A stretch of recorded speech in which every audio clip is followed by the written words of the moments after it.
Que le Seigneur vous bénisse. Je suis très dans la joie d'être avec vous encore une fois de plus pour partager ce que le Seigneur a mis dans nos cœurs afin que nous puissions assister dans nos maisons partout où les bien-aimés se trouvent. J'aimerais parler aujourd'hui sur quelque chose, un tout petit quelque chose, pour assister à mon frère et à ma sœur là où ils se trouvent. La Bible dit dans Ésaïe chapitre 60, le verset 1 à 2, « Lève-toi, sois éclairé car ta lumière arrive, et la gloire de l'Éternel resplendit sur toi. Voici les ténèbres couvrent la terre, et l'obscurité les peuples. Mais sur toi, sa gloire apparaît. » Et j'aimerais parler de celui sur qui la gloire apparaît, de celui sur qui est déjà avisé et qui se lève.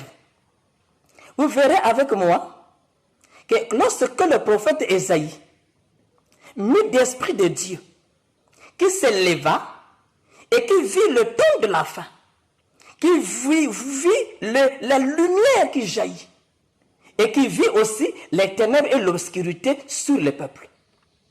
Alors il s'est levé pour donner cette prophétie. Et cette prophétie est accomplie, disons le prophète, par rapport à notre temps. Et alors, quand il a dit « lève-toi », il parlait à une personne. Et je crois que cette personne-là, c'est bien toi, c'est bien moi. Quand Ésaïe parlait « lève-toi », il ne disait pas que « levez-vous et soyez éclairés ». Mais il avait dit que « lève-toi et sois éclairé car ta lumière arrive ». Ici, il est question de se lever et d'être éclairé.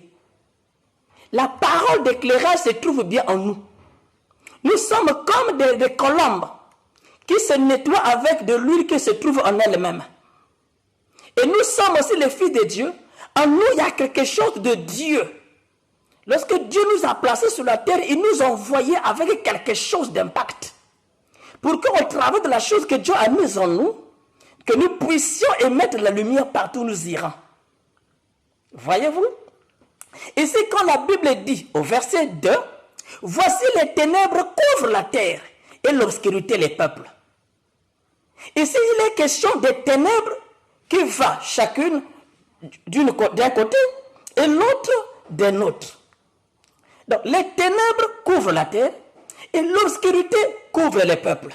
Mais sur toi, l'Éternel se lèvera. Et je crois que l'Éternel va se lever.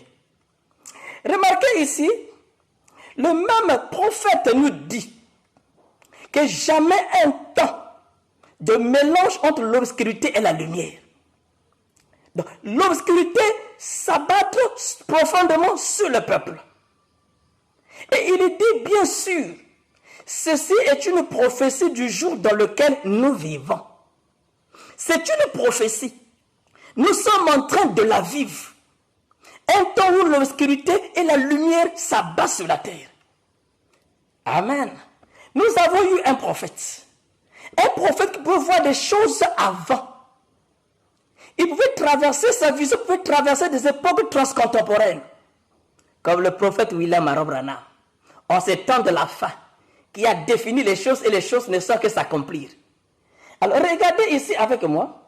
Frère Branham dit dans l'avertissement puis jugement, il dit, un prophète voit les choses d'avance. Vous voyez? Les choses à venir. Il voit la coupe de la colère de Dieu pleine avant qu'elle soit remplie. Vous voyez? Et il peut dire, ainsi dit le Seigneur. C'est ça la vocation d'un prophète. C'est ce que le prophète du temps de la fin a fait. Et c'est tout ce qu'il a dit. Voilà pourquoi l'émission passée, j'ai parlé, le prophète, comment il a parlé même du coronavirus. Comment dans son temps, à lui, en 1963, il connaissait même le corona. Alors bien chez nous, c'est après que nous sommes en train d'entendre même parler le mot corona. En Chine, là-bas, ils ont vécu ça, ça fait 3 ans. Mais le prophète, depuis 1963, dans la brochure « Comment puis-je vaincre ?», au paragraphe 20, il parle du coronavirus. C'est-à-dire quelqu'un qui était atteint d'une maladie coronarienne. Et il dit, le médecin ne lui avait pas donné la chance. Mais cet homme-là me réclamait. Moi, la personne de Branham. Voyez-vous? Donc aujourd'hui, il y a des fléaux, Frère Branham me dit, qui vont s'abattre sur la terre. Même les médecins ne sauront même pas comment y traiter. Mais les enfants de Dieu ont la capacité et la manière. Moïse seul avait la capacité d'émettre la lèpre, avait la capacité de retirer la lèpre. Et aujourd'hui que nous sommes, pendant que les maladies sont en train de tomber, nous avons aussi des possibilités, des capacités d'y rendre, mettre cela sur pied et mettre cela au fin. Regardez dans chaque dispensation, j'aimerais vous montrer que dans chaque dispensation, il y a une maladie. Il y a un fléau. Dans la première dispensation, la dispensation de Moïse, pendant qu'il a mené les gens d'un pays naturel à un autre pays naturel, il y avait la maladie qu'on appelait la lèpre. Et Frère Branham me dit, aucun médecin égyptien ne pouvait se tenir devant la lèpre. Il n'y avait pas une intelligence appropriée. Seul Moïse, que cela lui avait été réservé. Dans la deuxième dispensation, d'un pays naturel à un état spirituel, Jésus est venu. Il y avait beaucoup de maladies où les gens couraient à l'hôpital. Mais quand il y a une maladie qu'on appelait l'épilepsie, les gens couraient droit à Jésus et c'est Jésus qui donnait la solution. Dans la troisième dispensation, du baptême du Saint-Esprit à un millénium éternel, alors il y a eu aussi une maladie avec le guide qui est William Arrow Branham. Et cette maladie qui s'abattait sur la terre, même les Américains n'avaient même pas l'idée, l'intelligence. Les médecins américains ne pouvaient pas s'y mettre. C'était le cancer. Et les gens qui venaient dans la salle, dans l'église de William Branham, recevaient de la guérison. Ceux qui écoutaient les bandes recevaient la guérison. Rien que par une seule prière de William Branham, les gens recevaient la guérison.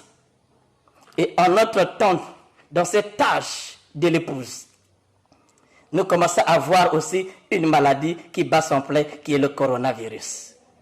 Et je crois que la même parole que le William Branham nous a laissée, cette même parole fera que l'homme se tienne debout face au coronavirus. Et pour ce faire, Dieu a préparé toutes choses. Il nous a donné les choses en avance. Mais c'est à nous d'en utiliser. Frère Branham dit dans la brochure la voie à laquelle Dieu a pourvu pour la guérison. Au paragraphe 42, c'est vrai. Il y a une voie par laquelle Dieu a pourvu pour la guérison. Il dit, écoutez, savez-vous que la Bible prédit que dans les derniers jours, il y aura une guerre bactériologique, que ces maladies apparaîtront sur les hommes et tomberont sur la terre, et tous ceux qui n'ont pas été baptisés du Saint-Esprit. Mais ici, il faut être baptisé du Saint-Esprit pour que la maladie tombe et passe outre. Là-bas en Égypte, il faut avoir le sang sur le linteau. Et aujourd'hui, chez nous, il faut avoir le baptême du Saint-Esprit dans ton âme, dans ton cœur. Afin que tu vives au-dessus de cela. Ça, c'est le prophète qui nous dit. Et il nous a visés. Parce que quoi? Il y a les maladies qui viennent. Amen. Écoutez, le même prophète nous dit, dans la brochure, acceptez la voie à laquelle Dieu a pourvu au temps de la fin. Paragraphe 213. Écoutez. Il dit, eh bien, si les fléaux tombent, nous descendrons carrément sous terre. Amen. Dans une cave, nous fermerons la porte. Amen. C'est ce qui se passe actuellement, par le confinement. Cela ne marchera pas du tout. Nous resterons dans la maison. Nous mettrons un masque sur le visage et nous y mettrons un désinfectant. Cela n'a rien à voir. Amen. Le prophète du Dieu du temps de la fin a vu déjà le temps de la fin. Et il a vu a priori les gens qui portaient même les masques et marchaient en route. Et je crois que dans notre pays, demain lundi, la décision de porter le masque va s'accomplir. Mais le prophète du temps de la fin, on a parlé depuis 1963. Certainement, toi, tu n'étais pas né. Amen. Et nous avons un prophète qui a parlé de ces choses. Et ce prophète, c'est William Arrow Branham. La seule manière aujourd'hui, c'est de croire à la parole. Nous avons dans la Bible quelqu'un qui a cru la parole de Dieu. Et cet homme-là, quand il a faussé quelque part, la mort devrait intervenir. Et cet homme-là s'appelait qui? C'était le roi Ézéchias. Ézéchias avait fait mal à Dieu. Et Dieu envoie un prophète appelé Isaïe. Il dit, va dire à Ézéchias, car la mort va pénétrer dans sa maison. Il ne se lèvera pas du lit où il est couché. 3 jours après, il va mourir. Le prophète Élie, sans mâcher le mot, est allé dire à Ézéchias que l'Éternel a dit qu'ainsi dit l'Éternel, tu vas mourir. Et qu'est-ce que Ézéchias a fait? Ézéchias n'a pas pleuré. Ézéchias ne s'est pas lamenté. Mais Ézéchias a connu en lui, il y a une huile, il y a quelque chose de Dieu qui s'est trouvé dans son cœur. Alors Ézéchias, la Bible dit, il est tombé sur terre contre le mur et il a prié l'Éternel. Et la Bible nous dit ceci, que Ézéchias, quand il a prié, il a répondu d'abondantes larmes, en rappelant à Dieu, souviens-toi de mon intégrité et de ma fidélité. Je sais que chaque fils de Dieu, chaque fille de Dieu a une capacité que Dieu lui a donnée. Chaque fils de Dieu, chaque fille de Dieu a quelque chose de Dieu qui se trouve dans son cœur que Dieu chérit. Et ici, Ézéchias avait fait rappel à Dieu que rappelle-toi, souviens-toi de mon intégrité et de ma fidélité. Et qu'est-ce que Ézéchias a fait? Quand il a dit cela, il a répondu d'abondantes larmes.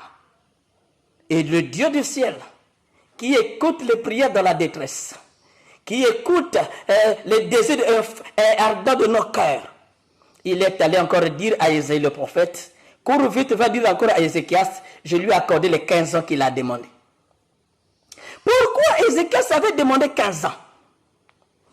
C'est parce que Ézéchias savait tout ce que l'Éternel demande, que je puisse arranger ma vie, que je mette ma vie en ordre. Moi, il faut que je demande à l'Éternel 15 ans. Et Ézéchias a demandé 15 ans à l'Éternel. Amen. Suivez avec moi dans la brochure avertissement jugement, au paragraphe 46. Frère Branham dit, le monde est aujourd'hui exactement dans la même situation qu'Ézéchias autrefois. Le monde a été averti. Il est constamment averti. L'Église est avertie. Et maintenant, ces choses n'arrivent pas simplement par hasard. Elles ont toutes quelque chose derrière elles. Chaque chose, quand ça vient, ça ne vient pas juste par hasard. Mais il y a toujours quelque chose derrière ces choses-là. Et c'est là où je dis, dans chaque chose qui arrive, Dieu est là derrière. Et quand Dieu est derrière, si toi tu pries le véritable Dieu, tu verras que le Dieu qui est derrière s'appliquera dans ta vie. Et il agira dans ta vie. Voyez-vous? Donc ici, Ézéchias, il avait demandé la faveur de Dieu. Et Dieu, le prophète, arrive dans la maison d'Ézéchias et il répond à ce que Ézéchias avait demandé. Ainsi dit le Seigneur, il a dit que l'Éternel t'accorde encore 15 ans. Pourquoi l'Éternel avait accordé 15 ans? Alors que Probana me dit qu'Ézéchias souffrait abondamment dans la maison. La Bible dit qu'il avait les ulcères. Mais le prophète du temps de la fin dit que non, Ézéchias n'avait pas les ulcères. Ézéchias, si c'était les ulcères ne tuent pas généralement. Mais Ézéchias avait le cancer. Il avait la maladie du temps. Il avait sur lui un fléau qui amène à la mort. Mais comme Ézéchias, on lui avait quelque chose de la part de Dieu, Ézéchias s'est levé, il a demandé à Dieu. Amen. Le prophète dit que Ézéchias avait le cancer. C'était le cancer que Ézéchias avait. Il avait le cancer. Lisons cela. Il dit, même la mort avait été déclenchée par cet homme. Et pourtant, Dieu a changé d'avis à son sujet parce qu'Ézéchias désirait faire quelque chose. Voyez-vous, il avait quelque chose à faire dans son cœur. Donc, il était capable de repousser le nombre d'années et le nombre de jours que Dieu lui avait demandé la mort. Il dit, Dieu a dit qu'il nous accorderait le désir de notre cœur. Et le temps d'Ézéchias était arrivé. Le problème dit, il avait un cancer ou quelque chose d'autre. Non, on appelait cela ulcère en ce temps-là. Mais nous savons que généralement, les ulcères ne tuent pas. Ézéchias avait un cancer.